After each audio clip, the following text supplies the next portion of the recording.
is official. I have the worst internet known to man. I am back. I don't know if you'll join me. I don't know. Anyway, the internet company has told me that I have the worst internet known to man. So hopefully it will be fixed sometime in, I don't know, sometime whenever. But let's see if people join me. I think I've frozen. Oh my god, it's all happening. Let's see if I can bring up the webcam. There we go. There. Excellent. Everything's going wrong. Is it the weather? Is it not? I don't know. I don't think so. I think it's... Anyway. So, I'll give it a couple of minutes to see if people come back. If not, I will go on my many ways. I'm with IINet, by the way. Awfully shocking. They did contact me the other day because I put in a complaint, as you would. I've been with them for a number of months now, and then they contacted me the other day and said, "Oh, you know that service we sold you? Yes, we've just realised that it's actually no good for your area." So, but I've been paying a lot of money. I've been paying a lot of money for months to be with you in my area, and they said, "Yeah, sorry, we sold you the wrong thing." So I don't know what they're doing. So yes, it just dies every now and again.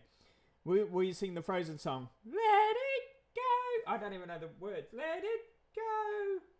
Let it go. Let it go. Let it go. Let it go. Let it snow. Let it go. I don't know the song. Anyway, you're back. That's good. That's one. I don't know if anyone else is going to come back. I don't know where we were in the conversation, but anyway. If it dies again, I will go. There we go. Can you raise the volume, boss? The volume is... What do you mean the volume? The volume's full. Don't say the volume. The volume's full.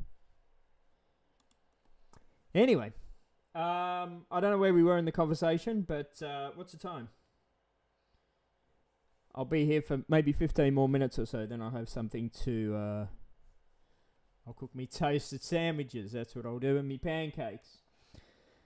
What are you all up to tonight? Anything exciting? He says... Need to buy some clothes to take away with me. Yes, that's what I need to do. I might do some clothes shopping tonight. Some online clothes shopping. Temu, thank you very much. Because it'll be summer. Don't need to buy any good clothes. Just some. What bread do you buy? I years ago. Do you like Chico rolls? I do like Chico rolls, but one exploded on me, so I haven't had one ever since it exploded on me. And a bit concerned now. I think the Chico roll recipe's changed, and it did. It exploded on me. Hot oil went everywhere. It was crazy. Okay,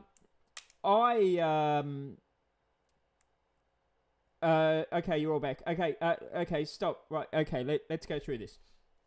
When I worked for the trams, when I was an officer on the trams, we were somewhat lazy, and we would go all around Melbourne metro area. And I am the king of the perfect bacon sandwich. There is only one way to have the perfect bacon sandwich. And as I was a supervisor of the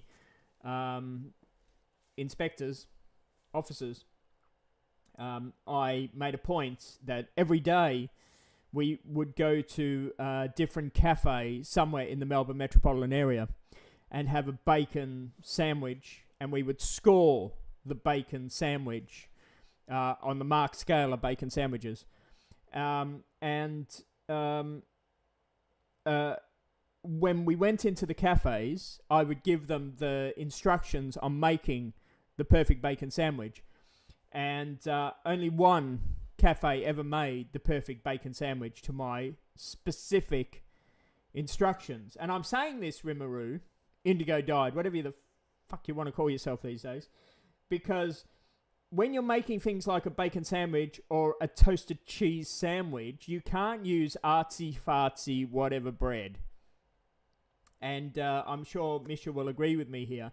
You've got to use the bog basic, oh my God, we've come out of the war bread. It's got to be the basic white breads.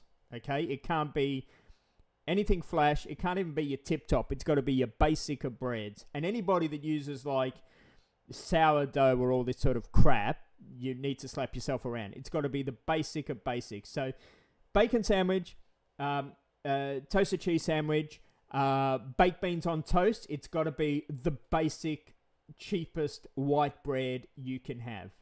That's the rule. So that's the answer to that.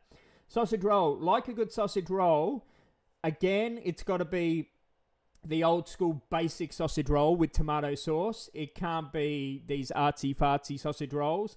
And it can't be sausage rolls with like, you know, how you get like bacon and cheese sausage rolls and all this sort of shit.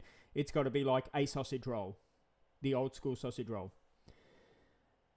Buy fashion in Korea. I'm planning to, but I want to take some basic stuff away with me. Because I'm spending a couple of days in Seoul before I get to Busan. So I want to have just some light stuff for my suitcase. Do you know what I mean? So just some basic stuff to start with. He can get trendy over there. I'm already trendy. Thank you very much. All your authorized officers don't know how to do your job. I did. Thank you very much. Because, excuse me, Class 38, did I or did I not get you out of trouble once? Did I or did I not call up? Because were you not in trouble once at a train station in Sydney? And did I or did I not call up Sydney? Call up Sydney as a manager of an authorized officer. Did I not call them up and tell them off one day for you and use all my powers as an authorized officer manager? Did I or did I not?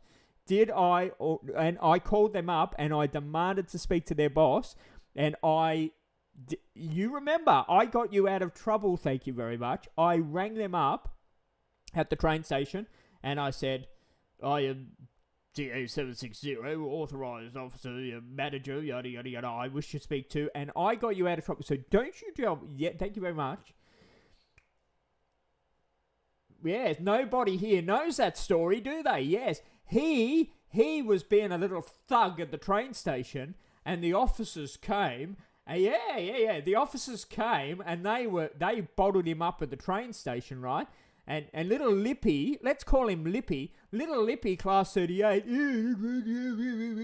right? Little Lippy there, and I said, and he calls me up, and I said, don't you worry, man, I'll fix him up. And I called up Sydney. I'm in a completely different state, and I had to use the legal powers I had to get that little shit out of trouble, right? So just remember, okay, when he says you authorized officers don't know how to do your job, just remember I got him out of the shit.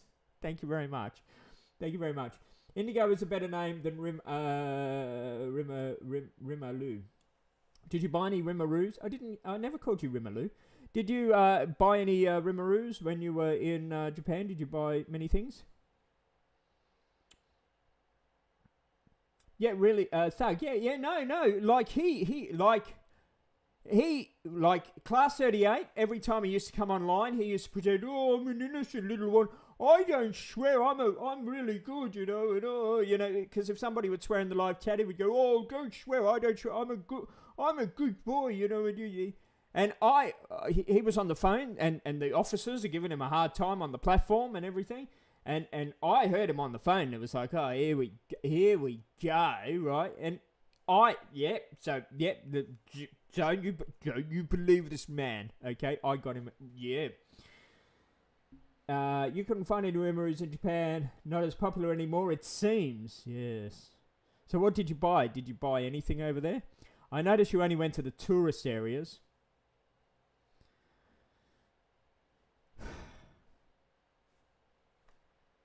I only went to the tourist areas. What can I say?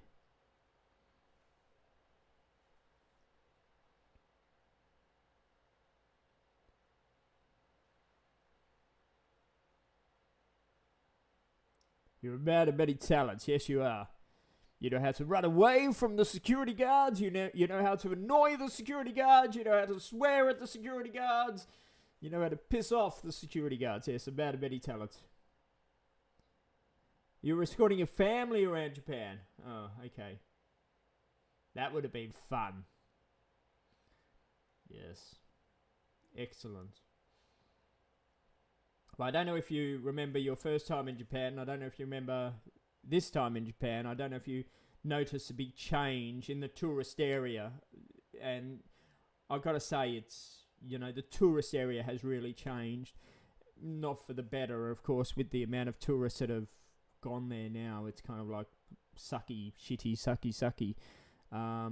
As I say, like, I would not go back to Ueno, for example, because of the whole touristy thing now.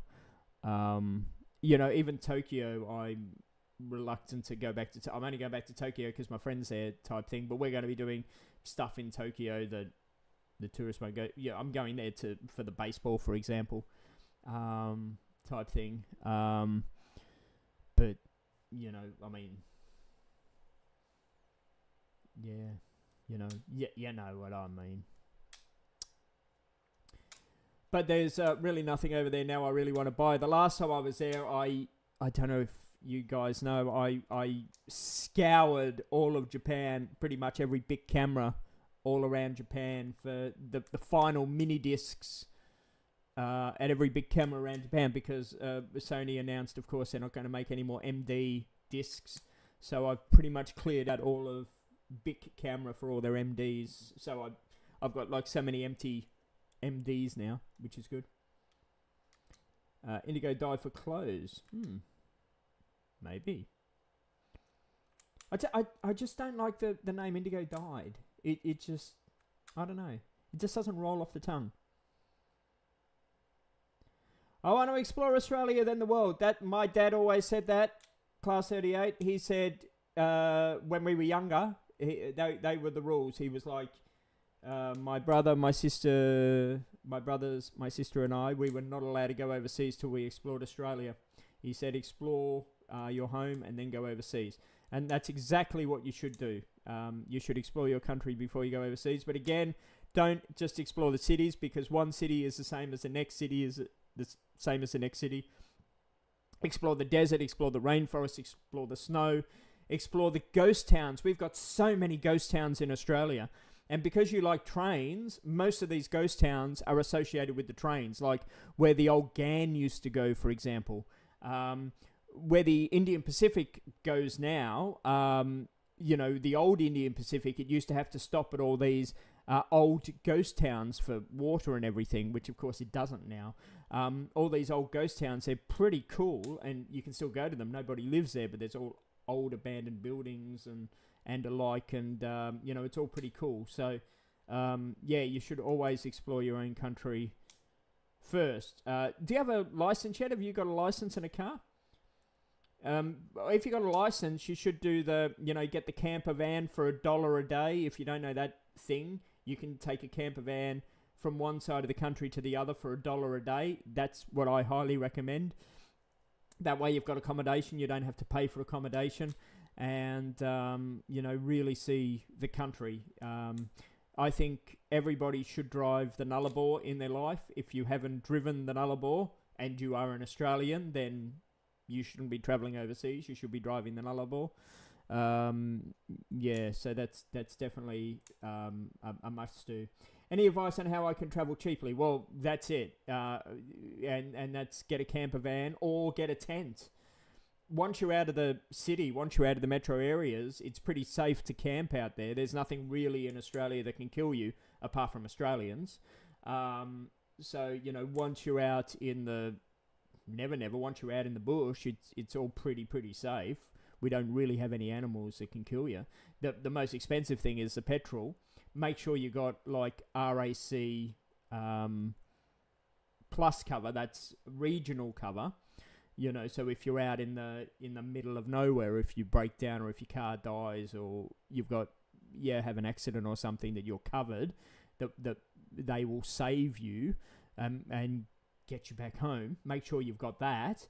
And as I say, petrol is expensive, but take food with you. Take canned food with you, because that's what I do. If you go to Anaconda, do you know Anaconda or Bunnings, for example? They have the long life food that you can get as well, where you can just add water to it. That's pretty cool, because I did that on my previous trip.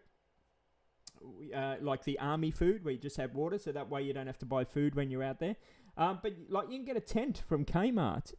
If you're going to travel in the summer months or the warmer months, just grab a tent from Kmart, little cooking stove that costs like $30.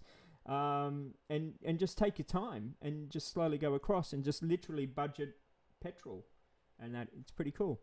But unfortunately, Australia is a very expensive country to travel around. But if you got a tent, and if you don't want to camp in the bush or on the side of the road, if you're a bit scared to do that, there are caravan parks all the way across or all the way around Australia. And camping is the cheapest option, to camp inside the caravan park.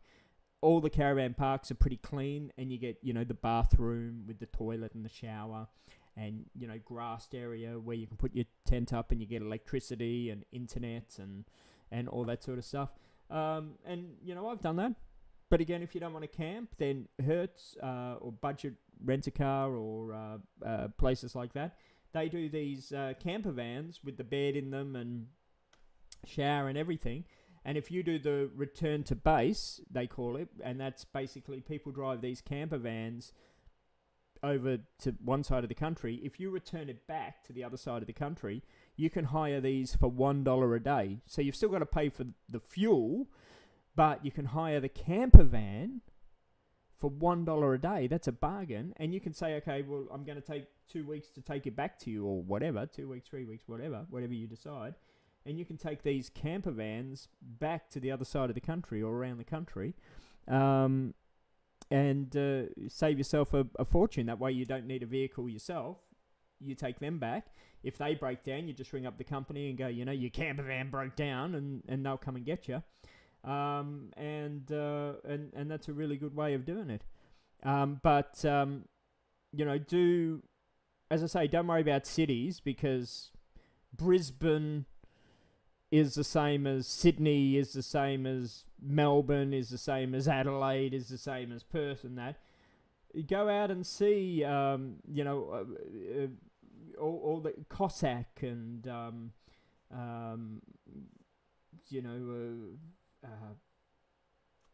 all these little places along the way, Cooperpedy and Cocklebiddy and Sejuna and all these little places. These are the things you want to see. Go look at the Great Australian Bight. Go look at the whales, and go look at Lake Eyre and the Old Air Highway and Kalgoorlie and all that sort of stuff. That's what you want to do.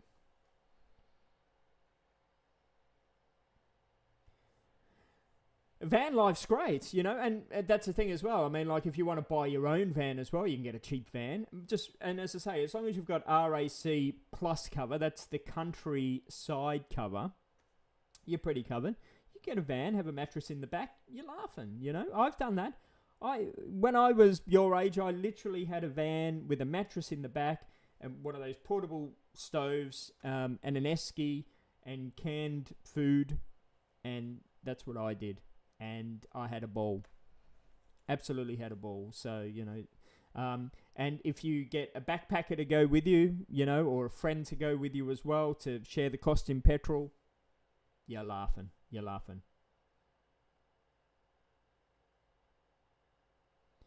Look up Nomad Sam for inspo.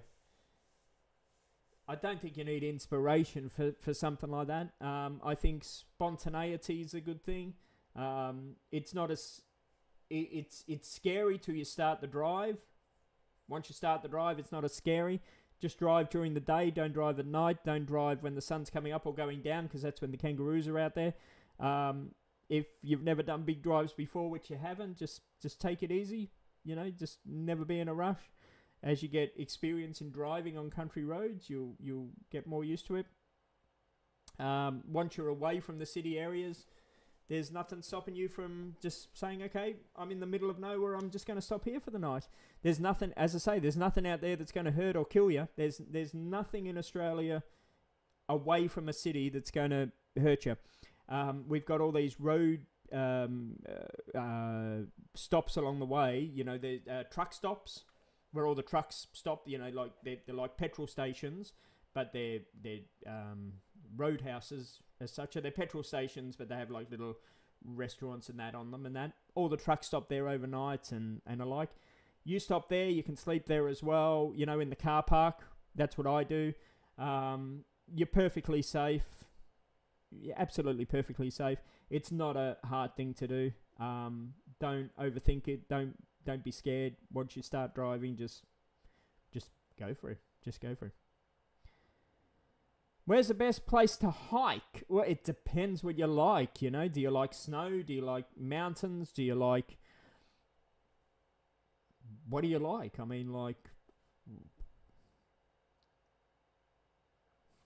What do you like? I mean, if you like mountains, I mean, you're looking at South Australia for hiking, for mountains if you want that. I suppose. If you want to be a bit more daring and explore a bit more, well then you can look at something like Euclid, for example, which has the old telegraph station, which has been taken over by the desert. So you can hike through the desert, and have a look through there, or more the centre of Australia. You want to do something more adventurous, then go look at the ghost towns, along the old air highway, so much in the more middle of Australia, and hike through the old goldfields area, so around Kalgoorlie area, but then continuing on through into the goldfields area. Take a metal detector with you, because there's a lot of gold out there, and it's not rare gold. There's gold everywhere out there in the gold fields. Friends of my parents actually live off the gold they find. There's so much surface gold out there. Go hiking through the gold fields with a metal detector, and see all the old ghost towns out there, and while you're doing it, see if you can find some gold. That's pretty adventurous, he says. Do that. Or as I say, go through the desert, and go through the proper desert, where the old telegraph station and that is, and look at the ruins all down there, and how the desert's, taking over all the buildings and everything, and taking over all the forest. So it really depends what you want. Or if you like railways, which you do, follow the old Pitchy Rich Railway, from Adelaide going up, and you've got all those ghost towns and all the old railway line. You can hike all up the old railway line, which isn't used anymore, which was closed down because of all the flooding and everything. And you can see like all the old station master buildings, and all the old water tanks and trestle bridges and roundhouses and all that sort of stuff, all the old railway infrastructure. And there's old trains out there that are just dumped, that were just left there. When they closed down the railway line, they left the trains there.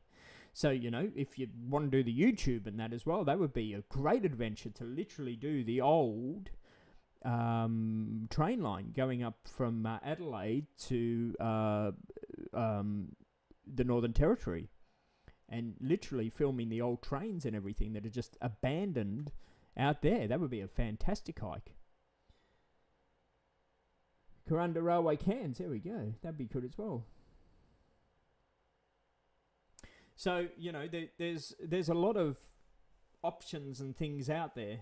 You've just got to really think what you want to do. But if you've got, a hobby or an interest, which you do with railways, then why not explore?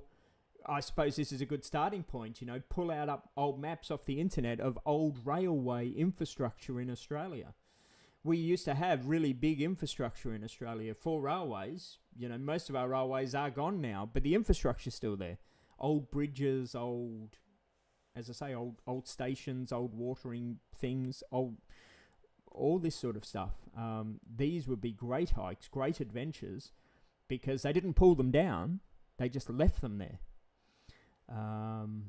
You know, that'd be great hikes. Take the camera with you. Fantastic. You know, as I say, Pitchy Ridge Railway. Go check that out. The old Gann. Literally, the old Gann line is a completely different location. So if you followed the old Gann line, what a hike that would be. That'd be great.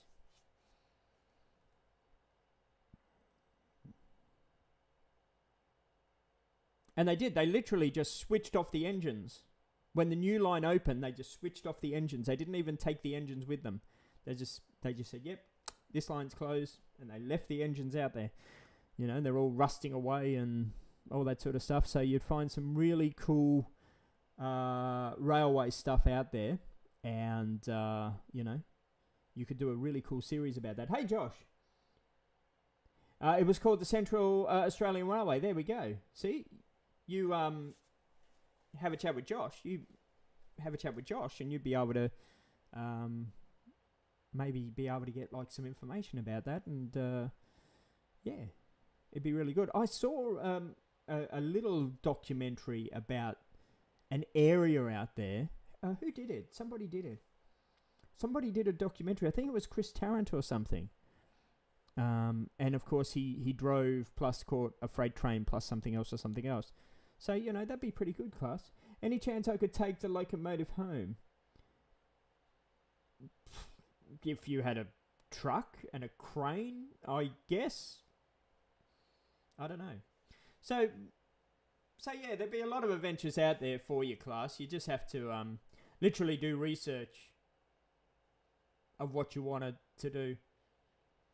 And of course, because you're in Sydney over the eastern states, I suppose that's a good starting point for you as well, because, you know. But even little adventures like Junee, for example. Have you been to... I dare say you've been to Junee because you're from New South Wales. Have you been to Junee? Yeah, do a little day trip out to Junee. I found Junee a really cool place. I used to live in Junee. Good little railway town out there.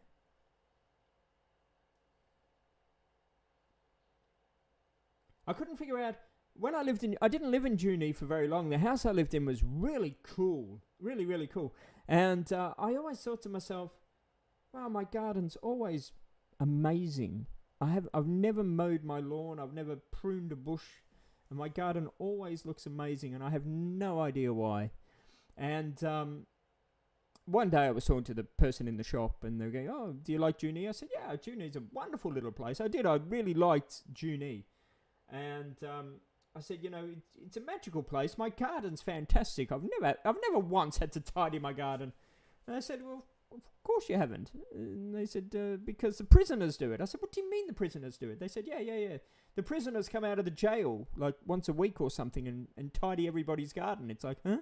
It's like, yeah. It's like if they're good in prison, they get let out.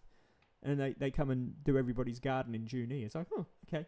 I got a picture somewhere of the XPT. The XPT broke down once, and they stabled it in Junee. It was pretty good. Goulburn Roundhouse recently. We'll get to Junee. If you got your peas, go up to Junee. Junee's great. You got to go see the dish. Amazing. Yeah. Goulburn has Australia's biggest loco roundhouse. There you go. See, so there's all these things you can do. Like literally, you could get yourself a map if you want an adventure around Australia and you want to see Australia, and because you like the train so much and because you do your YouTube with your channel, you can literally do an Australian series of railways. Like get your map and just plot it all out. I'm even sure, and I'm just guessing here, but I'm pretty sure you might even find stuff up in like Northern Territory and that would have something to do with the war, when the war came to Australian railways and that. Plotted on maps and everything, and there's your trip. Plan your trip around Australia. Be fantastic. And as I say, when you come here, like I am right next door to the museum over here in WA. So you're welcome over here, class. We've known each other for years, you and I. So I'll show you around over here, and lots of train stuff and that going on over here. And then we'll go down to Hotham Valley Railway. We'll check that out. And then we'll go to Pembleton Tramway. We can do that. And yeah, there's lots of stuff over here we can do. So yeah. Murray Bridge has the best shot of the Great Southern Train. Yeah, Murray Bridge. Murray Bridge is really nice. I like Murray Bridge. Murray Bridge is cool. I caught the steam ferry under Murray Bridge. It was pretty good. Yeah. So So I think that's what you need to do, class. I think you need to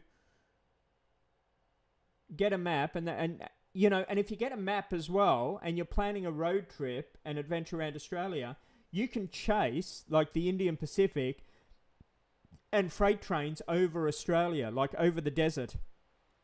So like you can take camera footage of the trains going over the desert and that. You can like work out the timetables and that and go, okay, I need to be at this place in the middle of Australia in the desert for this train to go past and that, and get camera shots and that.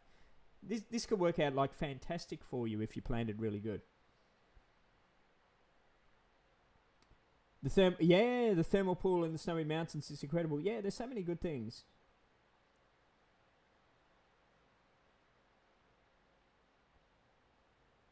Yeah.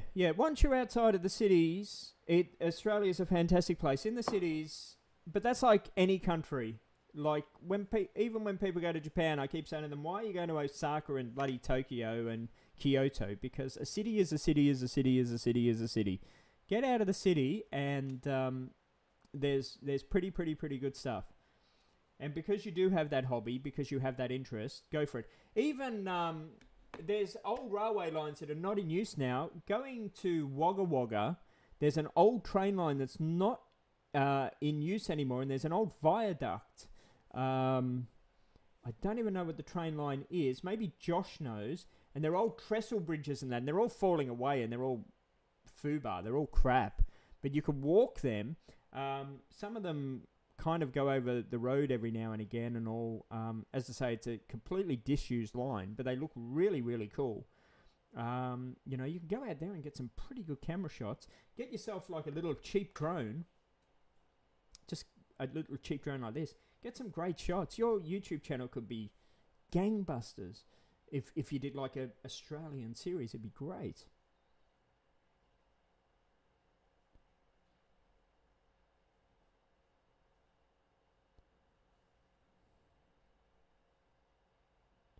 Yeah.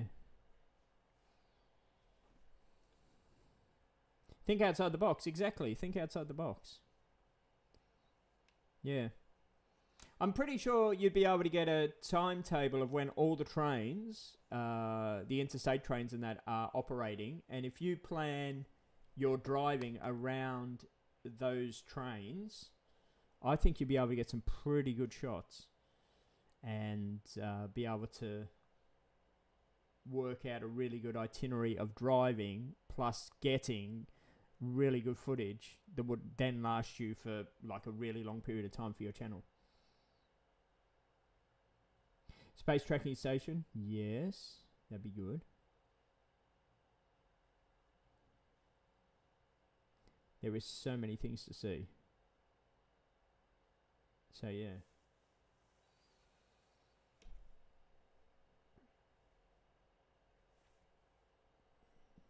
You can even dive under the desert in Australia. Don't know if you know that. The biggest underwater fresh ocean in the world. You can dive. I don't recommend it. It looks pretty scary, but it looks beautiful, but it's scary. That's what I mean, Sam. Like, we have more railways in 1950 than we do now, but a lot of the railways, a lot of the infrastructure is still there. And you can go there, and they're like abandoned stations and buildings and stuff like that. You know, you can really check it out. I reckon I could track what's coming through the ARTC network. Yeah, well, that's it. You could. So, you know, like if you are in the middle of the desert and you get to film stuff going past and that, and like you get a little drone or something like this, and it's like the desert beautiful desert and sunsets and all this, I don't know, and the trains coming along. Oh my God, can you picture that sort of footage? It'd be spectacular, absolutely spectacular. So, you know, be daring, man, be daring. Just do it.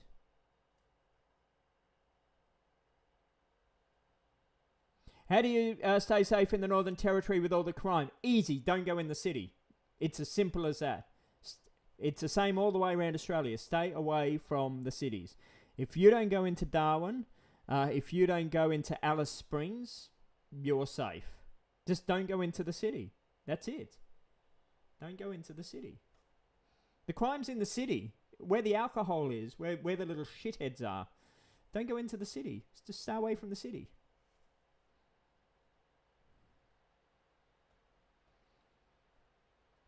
You know?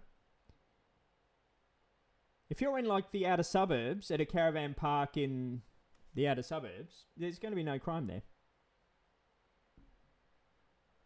So, you know. And they've got like all the war bunkers and everything in the Northern Territory from when, because Darwin was bombed by the Japanese, bloody Japanese, and so they got all the war bunkers and everything and all the hidden runways and everything, which is pretty cool.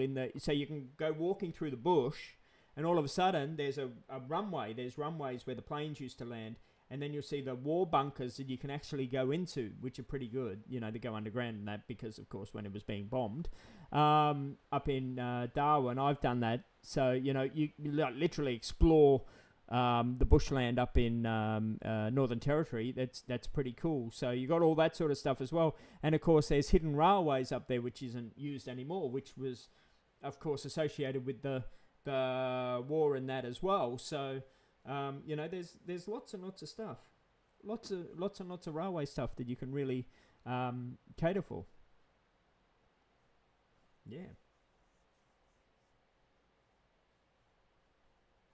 Just get old maps. Literally get old maps, and you'll be able to find them on the internet these days. Just, you know, just type in, you know, original old maps of Northern Territory, Queensland, whatever. You know, 1800s, 1900s, you know, whatever. And, you know, and then Google around, just say, you know, abandoned trains in South Australia, deserts, you know, abandoned trains, in, you know, old abandoned stations in Northern Territory or whatever. See what you come up with. See if you can find pictures or whatever, or locations. There'll be websites out there, and then just mark it on the map. And then guide your road trip to them, and yeah, be easy to sort out. Be easy, man. You'd have a wonderful time. Plan your, you know, have another, then advertise, see if you can get another rail fan or something to go with you, or YouTuber, and then they can share the cost with you. Grab a tent. You're laughing, mate. It would be extraordinary. You'd have a fab time. Absolutely fab time. Just don't drive like an idiot. Just drive slow and decent, and yeah, you'll have a good time.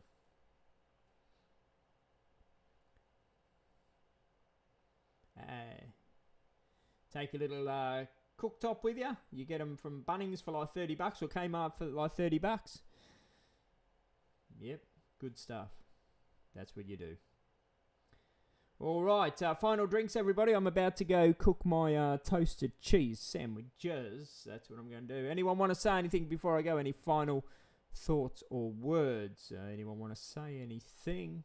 Any final questions, comments, anything at all? Feel free. It's pouring down with rain here again.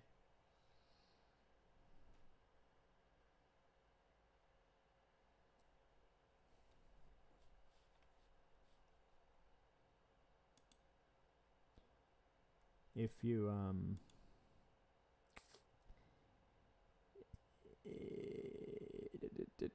now everyone's gone quiet. Everyone's gone quiet on me. No one wants to say anything. Final drinks. Going once. Going twice. Going 3 times. Well, we hope I gave you some ideas there, Class 38. If you need some more information or that, just drop me an email, info@NipponPulse.org. Do check out, there's a Chris Tarrant video. I think you saw it. I think I showed you it sometime. Do check out his on the Northern Territory thing he did. Yeah. I don't know if you remember it. But apart from that, everybody, be good. If you're watching this later and you'd like to buy me a drink, there we go. There's the PayPal. There we go. Wherever you are watching, do check out the website, NipponPulse.org. Wherever you are in this big, just do what Mark does and escape Australia every other month. Yes. Wherever you are in this big, wide, wonderful world, escape Australia every other month by, is your email still the same? No. It's info@NipponPulse.org. Info, I-N-F-O, info at NipponPulse.org, O-R-G. And as Indigo Died said, just do what Mark does and explain and escape Australia every other month, just like next month we will be...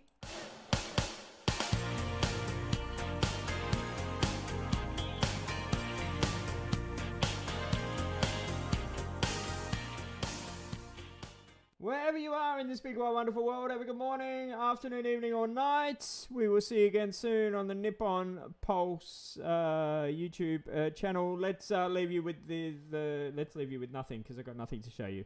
Have a good night, everybody. See you again soon.